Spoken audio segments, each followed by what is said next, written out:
네, 이슈앤피플 김종철입니다. 우리나라 사람들 동물 좋아하는 분들 많으시죠? 국민의 25%가 반려동물을 양육하는 시대입니다.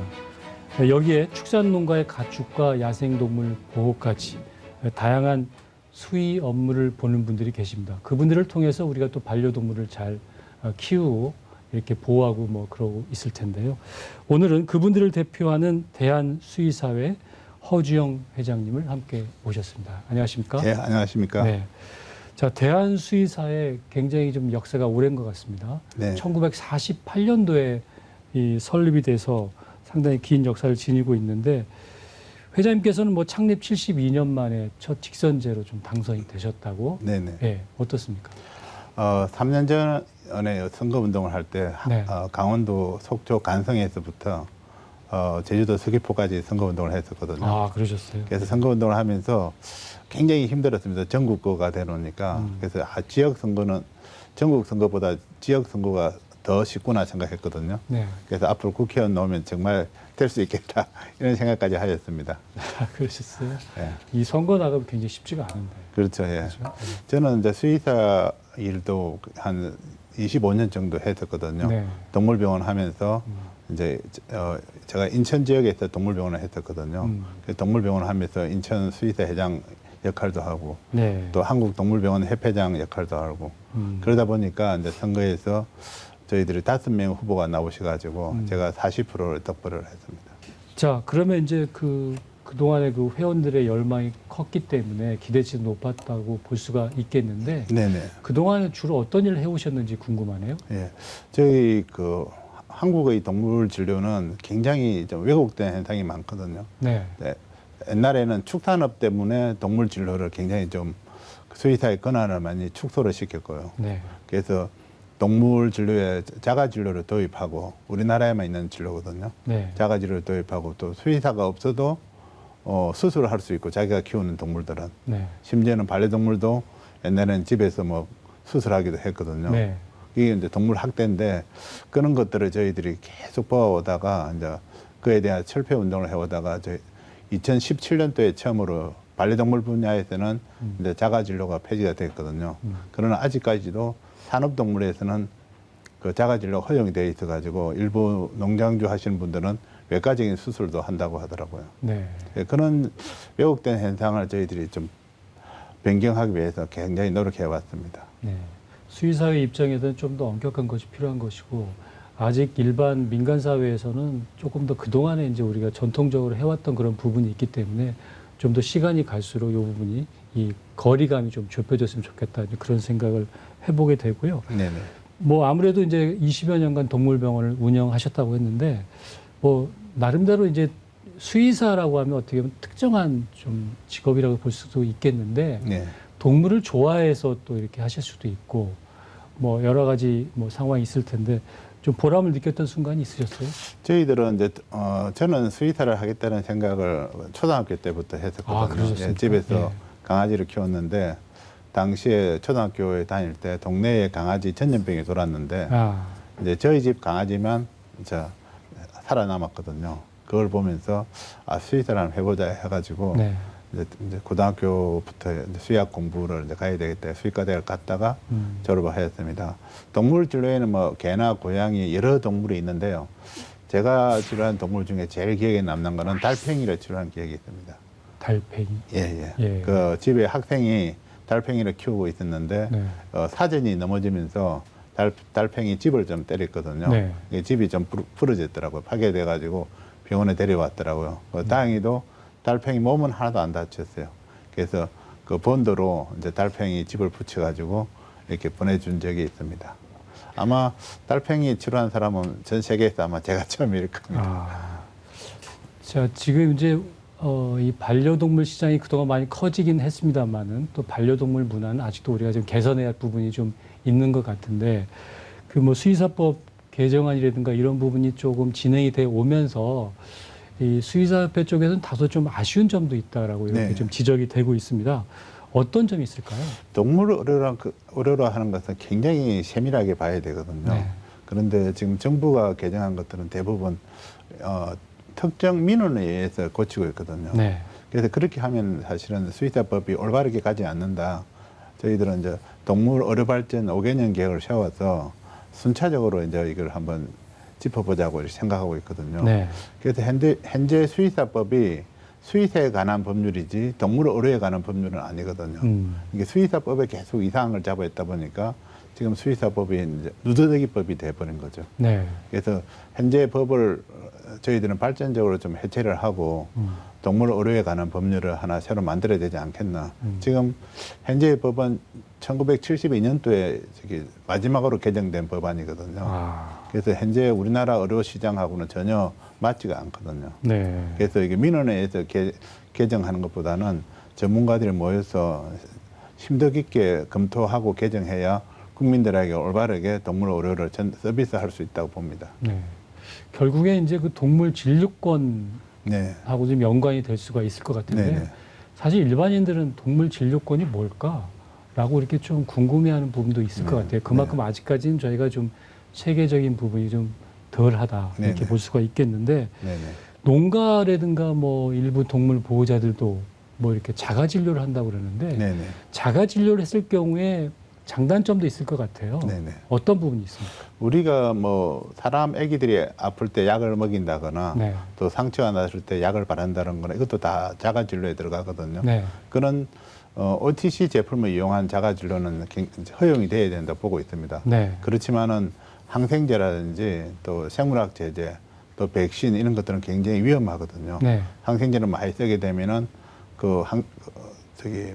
동물이 이제 항생제 오남용에 빠지게 되고 그게 또 사람한테 전해지거든요. 네. 그리고 또 농가에서 약들은 또 이렇게 쓰레기통에 다 버리게 되어 있습니다. 네. 그러면 이게 토양 오염도 가거든요. 네. 나중에는 점차적으로 소리 없는 죽음이라 저희들은 이야기하거든요. 네. 항생제 오남용이 돼서 전 국토가 항생제 오남용에 빠지게 되는 거죠. 네. 그래서 그런 것을 예방하기 위해서는 철저하게 수의사의 처방에 의해서만 항생제 유통이 돼야 되고 또 전 세계적으로 또 그렇게 하고 있거든요. 네. 우리나라도 이제 그런 시대가 되었다고 저희들은 보고 있습니다.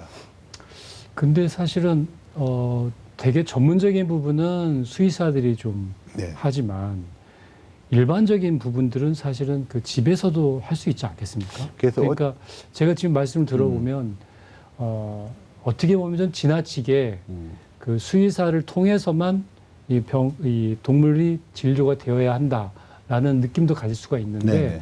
그거에 대해서는 좀 유연성 있게 할 필요가 있지 않나 싶어요. 그래서 저희들은 네. OTC 제품을 이용한 그 농가 치료라든지 반려동물 치료는 저희들은 찬성하는 편입니다. 네. 또 그렇게 해야 되고요. 네. 그런데 항생제나 항균제 또 호르몬제는 엄격하게 규제를 하지 않으면 이거는 오히려 항생제 오남용이 빠질 수가 있습니다. 이거는 우리나라 지금 축산물이 항생제에 많이 노출되었다고 이제 보건복지부 쪽에서는 그렇게 이야기하고 있거든요. 네.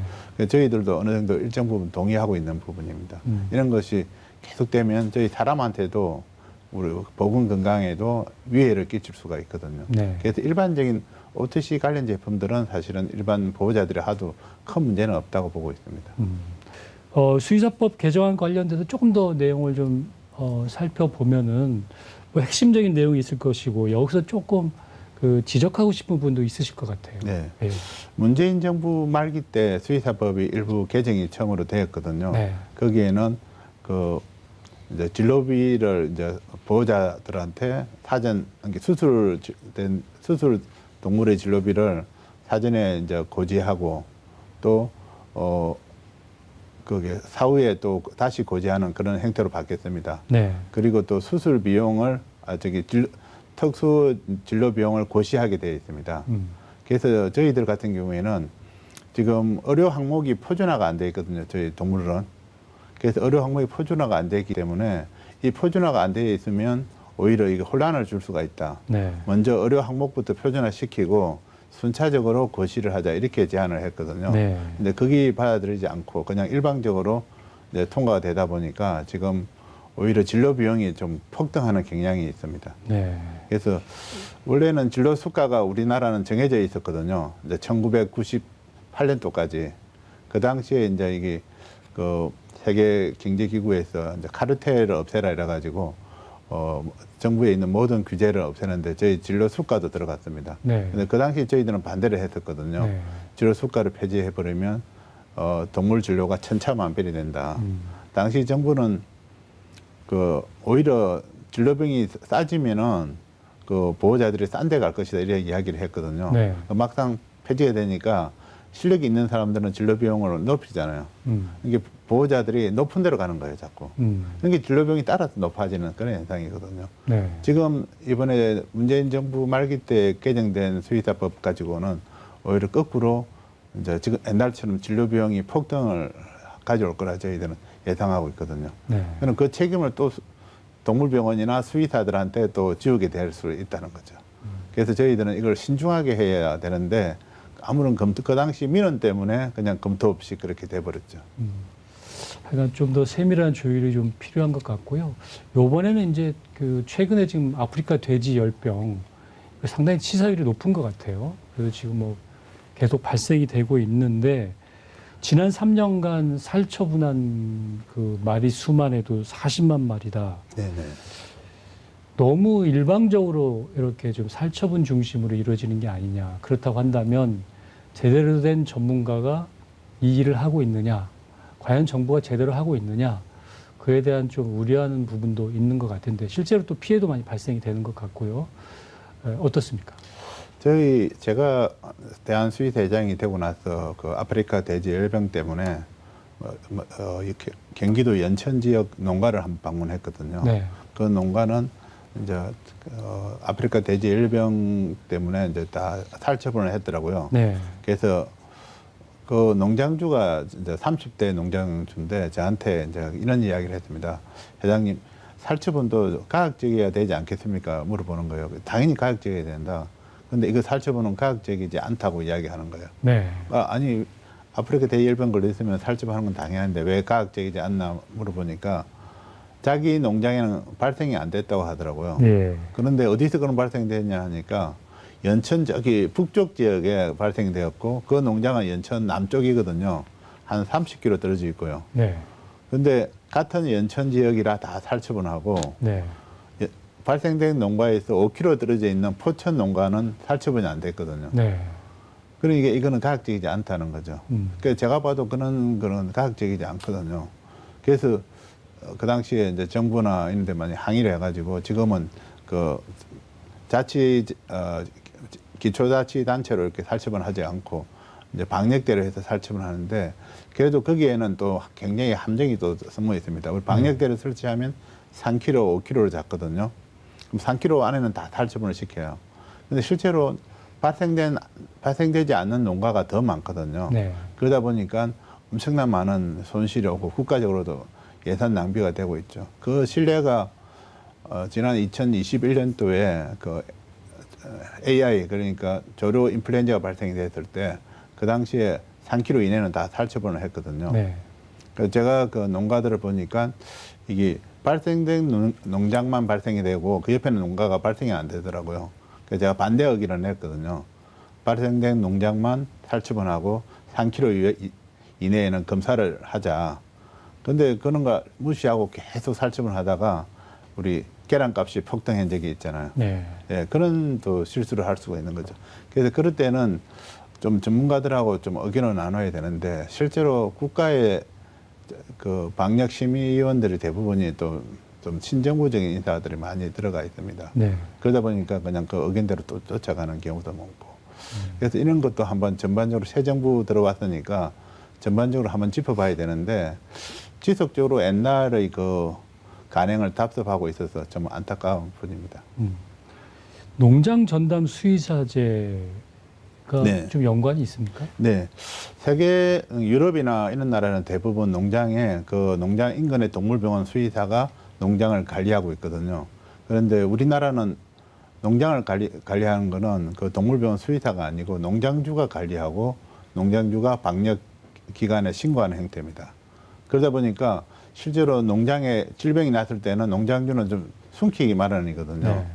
그러다 보니까 질병이 어느 정도 번지고 되면 이제 동물병원에 연락을 합니다. 네. 동물병원 원장에 가서 보면은 이미 막 애들이 몇 마리 죽어 있거든요. 네. 그러면 이거는 구제역이다 막 아프리카 돼지열병이다 해가지고 신고를 하게 돼 있거든요. 네. 그래서 우리나라 같은 경우에는 외국처럼 농장에 그 지역 동물병원 원장이 A 농장을 담당하는, 그래서 그 농장에 가서 방역이라든지 이런 걸 실제로 세밀하게 관찰할 수 있게끔 그런 제도를 도입하자는 그 생각입니다.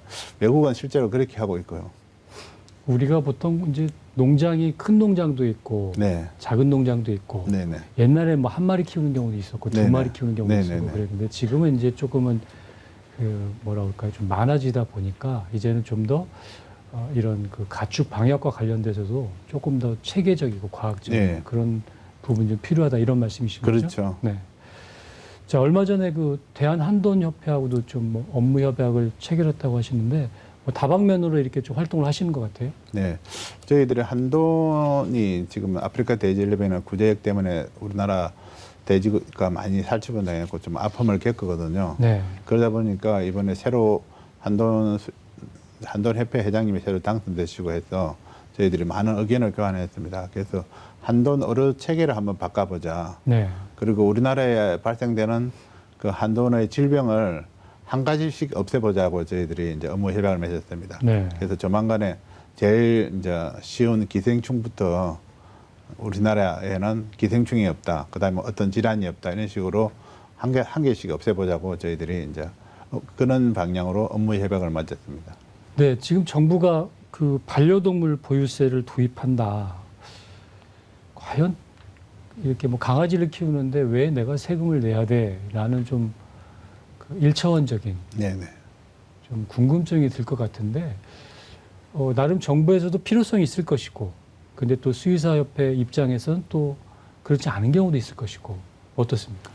지금 정부가 보유세를 도입하려는 목적은 이제 유기동물에 정부 그 국민 세금이 너무 많이 들어가니까 그거를 좀 그 동물 키우는 사람이 해결하게끔 하자는 그 목적이 있습니다. 그래서 지금 보유세를 도입하려고 하는데 실제로 반려동물을 키우시는 분들은 이미 동물병원에서 부가세를 내고 있거든요. 네. 저희 동물병원은 진료비에 부가세 10%가 붙어 있습니다. 그래서 작년까지만 해도 한 1,500억 정도의 부가세가 걸쳤거든요. 네. 그러면 그 돈을 쓰면 되는데 지금 그 부가가치 그 동물 진료에 가는 부가세는 이미 정부 예산으로 들어가 버리고 그게 유기동물로는 쓰이지 않고 있습니다.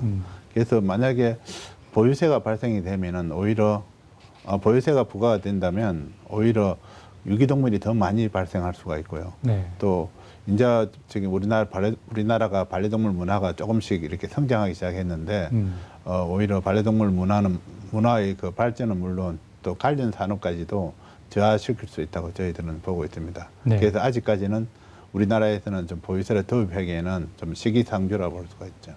해외 사례도 뭐 일부 있는 것 같은데, 거기를 좀 약간 저희가 벤치마킹 한다 뭐 그런 측면도 있는 것 같은데, 뭐 예. 장점도 있지 않겠습니까? 물론 저 장점은 있습니다. 그 동물 키우는 사람이 책임을 진다는 거. 그러나 이미 그 책임을 지기에는 동물 키우는 사람들이 너무 많은 또 세금을 내고 있거든요. 아까 네, 말씀처럼 네. 진료비에 부가세 붙는 것처럼. 동물 보유세에 직접적으로 많이 관여하는 나라가 독일의 경우인데 독일은 나치 독일 때 이미 동물복지법이 만들어졌거든요. 그만큼 동물에 대해서 엄격한 나라입니다. 그래서 거기에 하고 우리나라하고는 좀 대입하기는 힘들고요. 아시아 나라에서는 중국에 이제 보유세를 부과하고 있습니다. 중국은 보유세를 부과하는 목적은 뭐냐면 그 동물 키우는 것이 하나의 사치품으로 보기 때문에 그에 대해서 10%의 비용을 내게 하고 있거든요. 이 반려동물은 사실 어떻게 보면 이 사람과 감정적으로 교감할 수 있는 그런 대상이라고 볼 수가 있는데, 반려동물과 관련돼서 분명히 일부는 돈을 내고 있음에도 불구하고 추가적으로 보유세를 낸다.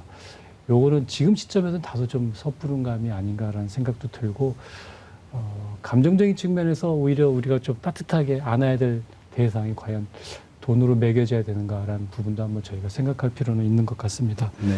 네, 지금 그 반려동물이 많다 보니까 연평균 70만 마리가 숨진다고 하는데, 지금 그 반려동물 사체가 폐기물로 분류가 되면서 뭐 동물 장묘 업체들 뭐 이런 것들이 생겨나기가 쉽지 않은 것 같아요. 특히 장례식장 이런 부분도 혐오 시설로 이렇게 인식이 되고 있는데 풀어야 할 과제가 적지 않은 것 같아요. 네. 네.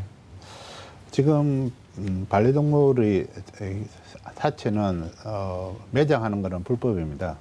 그렇지만은 쓰레기 봉투에 넣어서 버리는 것은 합법입니다. 아, 예, 아직까지 동물 사체가 이제 폐기물로 되어 있지 네. 그 뭐 감염병 예방법에 의한 그거는 아니거든요. 네. 그러다 보니까 실제로 매장하는 경우가 약 한 70%를 하더라고요. 네. 그 매장이 대부분이 이제 불법이죠. 그리고 저기 장례식장이나 이런 데가 지금 대부분 좀 우리 도심권에서는 멀게 되어 있고요. 그러다 보니까 장례식장 찾아가기가 굉장히 어렵습니다. 네. 가까운 일본 같은 경우에는 이동식 장례식장을 허용을 하거든요. 네. 그래서 뭐 아무데나 장례하는 것이 아니라 어떤 집에 강아지가 죽었으면 그 강아지를 데리고 정부가 지정한 장소에 가서 이제 이동식 하장을 해주거든요. 네. 그래서 우리나라도 그런 것을 도입할 필요가 있다고 보고 있습니다. 네. 그리고 이제 뭐 우리 님비 현상이라는 거 있지 않습니까? 내 마을 근처에는 혐오 시설이 들어서는 안 된다. 조금은 우리가 인식의 전환도 필요한 것 같습니다. 네, 맞습니다. 누군가는 이것을 감당해야 될 그런 상황이 올 텐데 조금은 더 건설적인 시각에서 좀 이걸 인식을 하고 받아들였으면 좋겠고요. 끝으로 뭐 임기는 뭐 그렇게 많이 남지는 않으신 것 같습니다. 그동안에 해오셨던 걸 한번 돌이켜 보면서 추가적으로 내가 이 부분만큼은 반드시 좀 해내고야 말겠다. 그런 생각이 있으실 텐데, 네. 예, 모두에 말씀드린 것처럼 저희 동물 의료가 우리나라에서는 아주 왜곡된 방향으로 가고 있기 때문에 이에 대해서 한 번 더 점검할 필요가 저희들은 느끼고 있습니다. 네. 그래서 수의사법을 현대 사회에 맞게끔 동물 의료에 관한 법률로 개정을 하고요. 또 정부 기관에 저희 수의사를 담당하는 그 기구가 없습니다. 저희들은 뭐 농림부의 방역정책국의 정책과에 한 팀에서만 한 명이 담당하고 있거든요. 네. 그러다 보니까 이분도 저희들의 이런 노력들에 대한 생각을 못 하게 되어 있습니다. 그래서 사람 의료처럼 질병관리청처럼 그런 부서를 하나 만들고 또 체계적으로 동물 의료를 봐야 되고 그러다 보면은 뭐 살처분되는 뭐 농장 동물들도 많이 줄어들 것이라 저희들은 보고 있습니다. 네. 사실 반려동물이 뭐 곳곳에 있습니다. 뭐 골프장이 됐든 야산이 됐든 그래서 그들 동물을 좀 더 체계적으로 저희가 관리할 필요가 있는데 수의사회하고 조금 더 긴밀하게 정부가 좀 의견 교환도 좀 나누면서 좀 더 건설적인 방향으로 네. 이렇게 좀 이루어졌으면 좋겠고요. 수고하셨습니다. 네, 감사합니다. 네. 지금까지 대한수의사회 허주영 회장님과 함께했습니다. 이슈 앤 피플 다음 주에도 화제의 리더와 함께 다시 찾아오겠습니다. 감사합니다.